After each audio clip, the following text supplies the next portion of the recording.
Hello ladies and gentlemen, Nick here, and welcome to my review of Doctor Who Death to the Daleks. Death to the Daleks, sorry.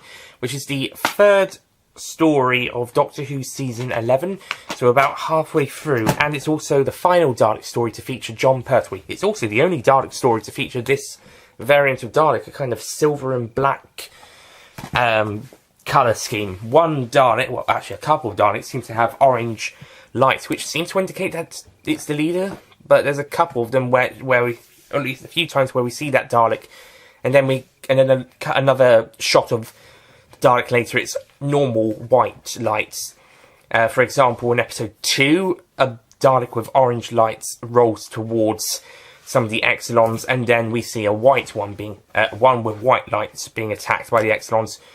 Also, one with orange lights can sometimes be seen in the Exilon City, but then a few other takes, they're both of the Daleks have white lights. So yeah, it just seemed like they were reusing the one with orange lights because they can have one with white lights.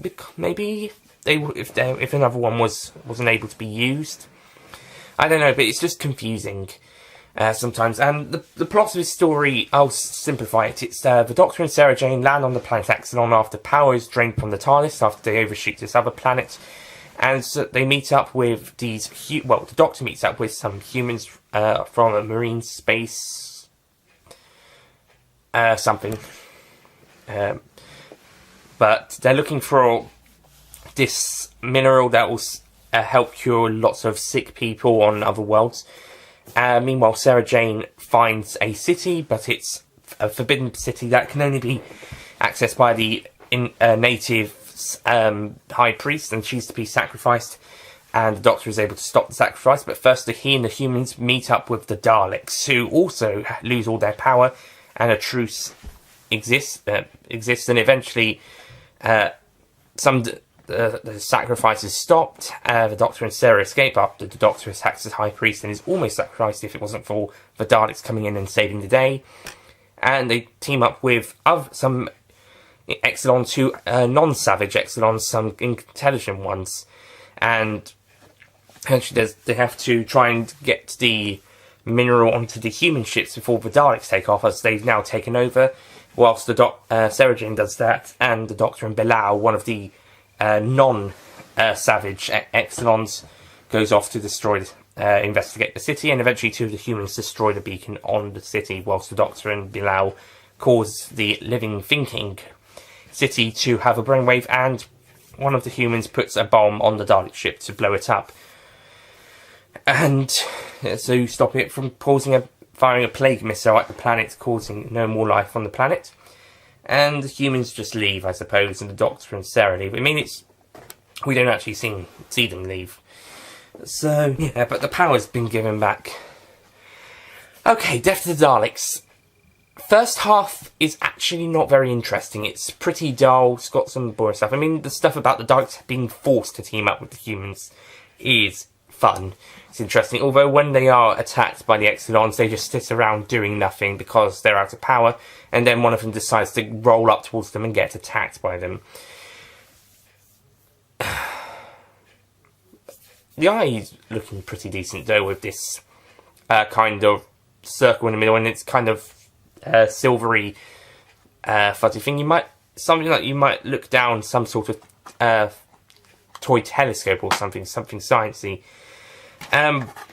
Doesn't look too bad, but I think the way it was handled, the eye, how it is done in Invasion Earth is better with the circle, though the blackness does get replaced on screen by better, wider screen visuals with a circle in the middle for the Daleks to be able to see, as seen in Remembrance of the Daleks and the new series.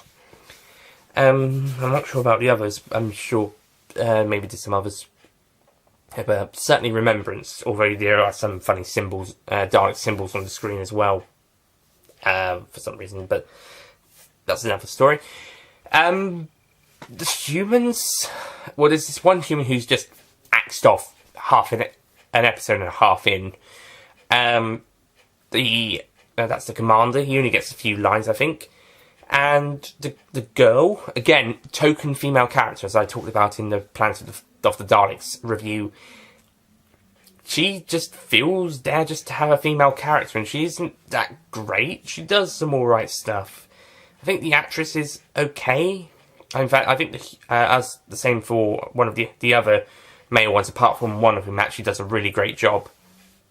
By the way, what happened to that injured guy? Did he just die? Oh no, he did die, I remember.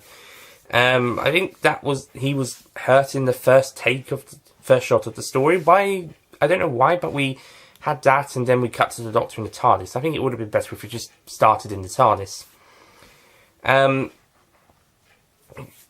Yeah, it's just it was a bit of a weak established first scene, and I'm just not interested in this story. And why are the Exxilons so willing to kill everybody? They haven't even got to the city yet. They just... I know they're savages and they're not very intelligent, but they just want to kill everybody. And they get so riled up when one of them gets killed by the humans. Well, if you hadn't killed one of the humans first, you bastards, why... I mean, yeah, I can understand them getting upset over one of their deaths, but you attacked them first. Of course they're gonna fucking retaliate. Idiots. I know you're stupid, but at least think. And why do they kidnap that injured guy? I don't know. It feels like they want to finish their job, but why? It's not really explained why they want to hurt them in the first place. They can get the sacrifice, but not the attacks. That root creature is alright, though. I'll give them that. That root creature, the Doctor and the Dalek have to come up against Daleks, and one Exxilon have to go up against their grid. It's fine for what it is. It's a shame you only get 2 appearances of it, though. Really, the best stuff in the story is actually in parts 3 and 4, with the Doctor and Bilal, and later some Daleks in the city, and they're exploring it. It's actually the best bit. Though that cliffhanger at the end of part 3. Yes, just stop, don't move. Shot of the electrical maze thing. Cliffhanger. Yes, I think it was Lord Slar, who said that this was his least favourite cliffhanger in Doctor Who. And you can tell it's just the Doctor and Bilal stop because there's this town floor and it may be a trap. But we don't know that until part 4. The Doctor just tells Bilal not to move. Credits. It's only in part 4 that he says it may be another trap, and does in that fact prove it is a trap. However, the cliffhanger makes it look like he's just stopping because there's a nice pattern on the floor. How could it have worked? Maybe have a little bit of electric sparks, just to indicate to the audience that it's a trap.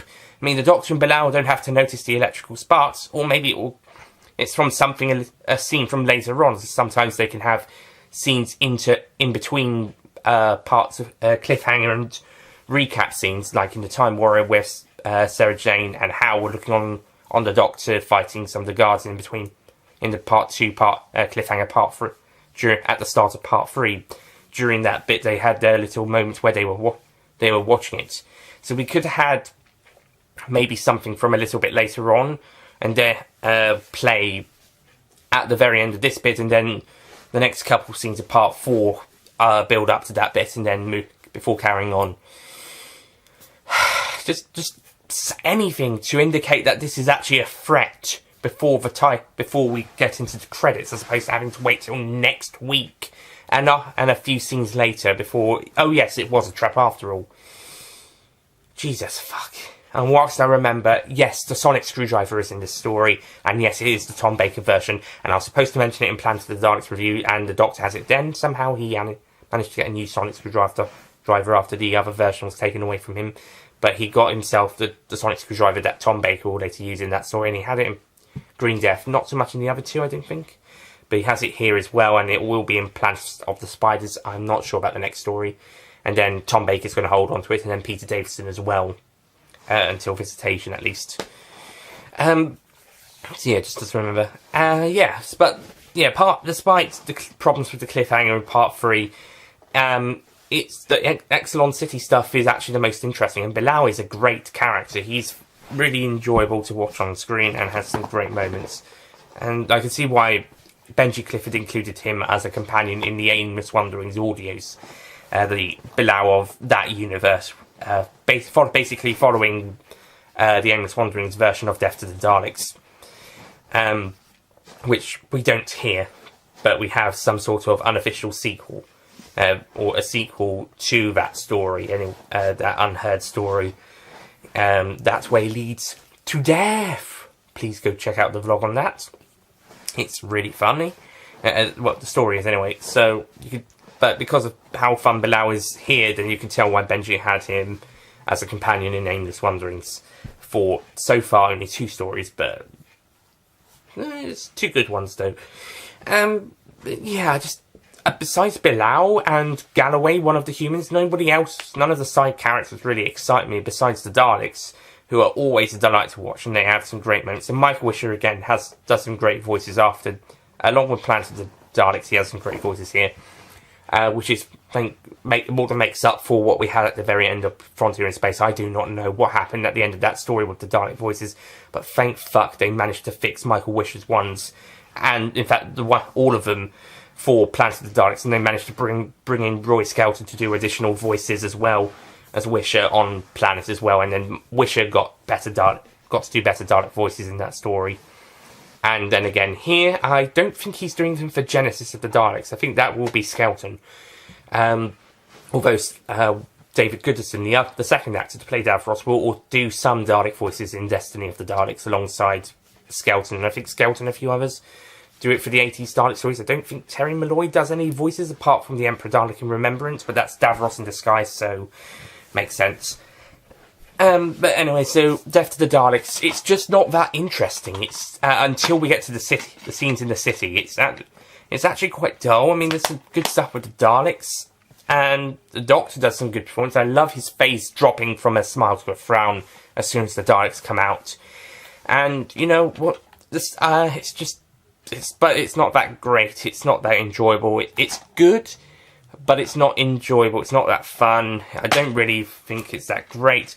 Somehow Benji Clifford, who I already mentioned earlier, this is his favourite story. I can't quite see why, but I respect his opinion. His least favourite story is Ghostlight, and you know what, I don't agree on that, but I do respect your opinion, and I can see why there. But on the whole, Death to the Daleks, I personally don't think is that great. I think it's okay, but it's not that amazing. Also, the music is done by Carrie Blayton and performed by the London Saxophonic Quartet. And as mentioned, in some places they do some good music, but in other places it's actually quite crap. In fact, when the scene with the Daleks come out of the spaceship, it sounds like clown music.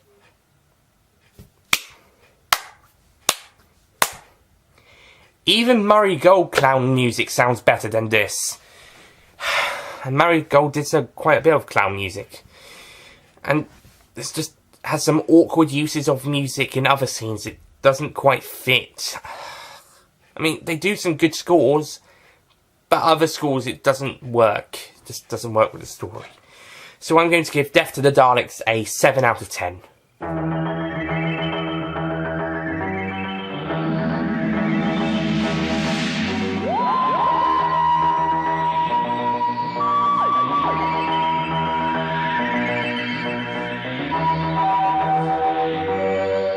Liked the second half. I enjoyed the second half, but the first half I think is a bit dull, uninteresting, doesn't really do that much. I don't really feel like, I don't think I could stand it that much. But the other 2 episodes pretty much saved the story from being worse than average. I mean, average is around the 5 area, but I think it's decent. I think it's a decent, good story. It's just that I just can't get into the first 2 episodes, besides a few exceptional moments.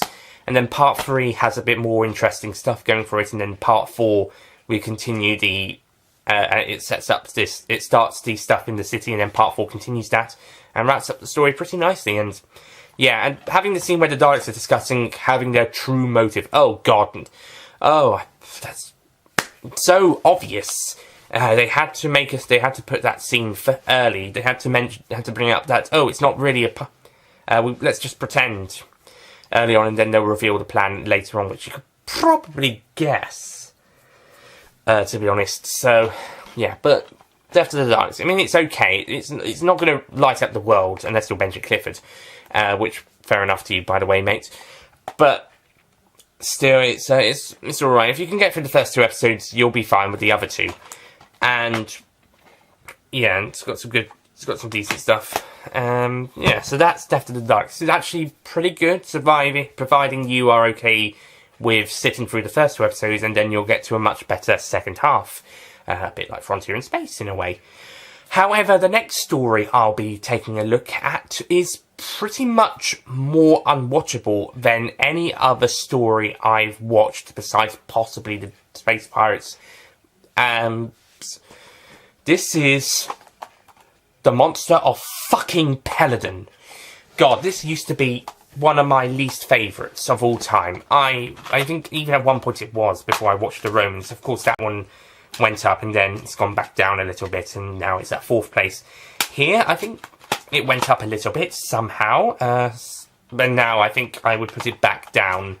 Even though I haven't rewatched it for a while, but I think after Reputation alone, it's going to be... I mean, maybe I won't be as harsh on this as I may have been like 2 or 3 years ago. Actually, 2 years ago I might have been more positive than what I might be, but... Well, almost 2 years ago, back in June 17, after rewatching it as part of the An Ice Warrior marathon, after Empress of Mars aired. But certainly before that, I absolutely despised this one. So we'll see how it turns out this time around. But if I go back to some sort of mindset to previous rewatch in June 2017, then expect a rant. I do not think this is going to be very high on my list. I expect it to be my least favourite of the season. I expect it to be my least favourite or second least favourite of John Pertwee's era, and one of my least favourites of the entire show. Again, going back to that mindset of before Empress of Mars Ice Warrior rewatches. So yeah, next time, Monster of Peladon. Now, just to let you know, I will be going away in a few days' time, and I might not be able to record the Monster of Peladon review before then. So that might be coming out afterwards, and I won't be watching Planet of Spiders till I get back either. So those 2 reviews there might actually be a day or 2 or 3 gap between either this review and Monster of Peladon's review, or between the Monster of Peladon review and Planet of Spiders review. But once Planet of Spiders is done, I'll be doing that review and the 3rd Doctor ranking, and also Monster of Peladon review if I don't get to do it before going away, which I don't think is that likely, as we're going on a day trip to London before we do. So it's likely I'll be reviewing this story. I think I'll be able to watch it tonight, maybe, but the review of it might come after Easter. I might film it after Easter, and the same with Planet of the Spiders and the 3rd season 11 ranking and the 3rd Doctor top 10 stories ranking. After that, there might be a day or 2 or 3 break between this review and Monsters, or Monsters and Planet of the Spiders. And then after the 3rd Doctor ranking, the top 10 stories ranking, there'll be a bit of a break before I start the season 12 season 12 reviews. Possibly. I mean, I might take a short break. Maybe I should, because I was trying to finish these John Pertwee stories before Easter, before going away quickly, but circumstances obviously means I'm going to have to finish it after Easter, so maybe I should have a little bit of a break before jumping into Tom Baker. But yeah, but I wouldn't blame myself for jumping into season 12 after this season. If it turns out to, because at the moment it's turning out to be my least favourite season of the first 11, of the first 3 Doctors, so yeah. Okay, so I've been rambling for long enough now. Thank you for watching. Next time, The Monster of Peladon, and I'll see you guys next time. Goodbye. Don't be surprised if I do a rant on the next story.